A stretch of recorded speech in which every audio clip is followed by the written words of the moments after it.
Lori Saroya isn't just anybody. She is a former CAIR employee.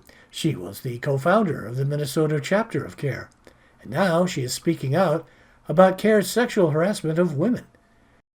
When Saroya resigned from CAIR, they would not pay her the money owed to her unless she signed a non-disparagement agreement stipulating that she would stop criticizing CAIR, take down all her criticism of CAIR from the internet, and recant.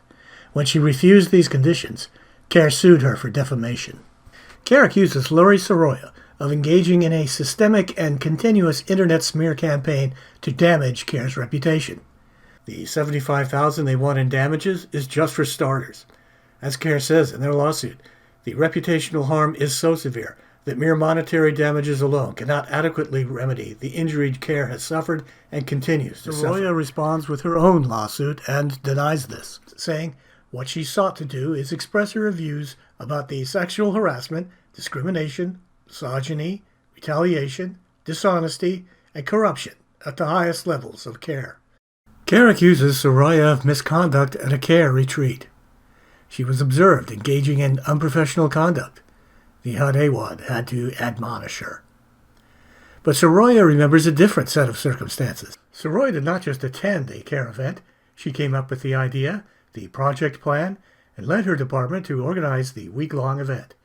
Nihad Awad did not admonish her. She was pulled aside and praised by Awad for showing CAIR how to do these things. Additionally, during a business trip and at Nihad Awad's request, Lori Saroya met with Awad after hours in a hotel lobby, whereupon he greeted her with a smile, saying, "Do you know that other CAIR employees think there is something going on between us?"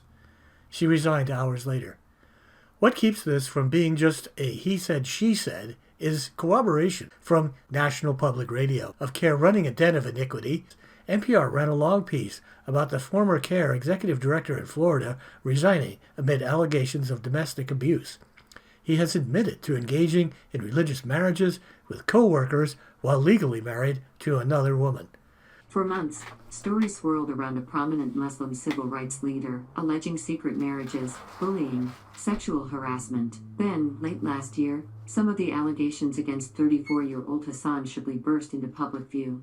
Shibli said that he did enter into religious marriage contracts with women outside his legal marriage when he and his wife were separated, and prior to that, with her permission and when he felt their marriage was essentially over.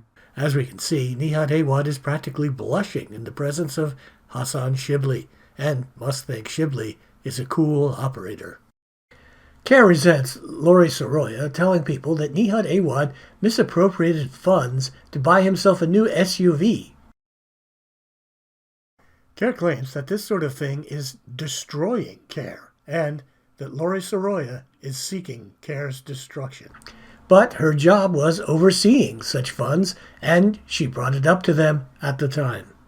CAIR accuses Saroya of being an Islamophobe who is trying to sue CAIR for racketeering, wire fraud, embezzlement, threats, blackmail, obtaining donations under threat, laundering of foreign funds, conspiracy with criminals, fraud against the United States, conspiracy with outlawed groups, and other criminal acts.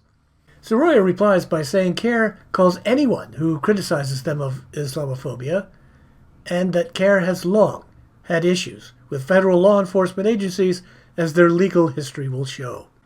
CAIR denies that they owe Saroya any money, but didn't they offer to pay her the money owed if she agreed not to criticize them?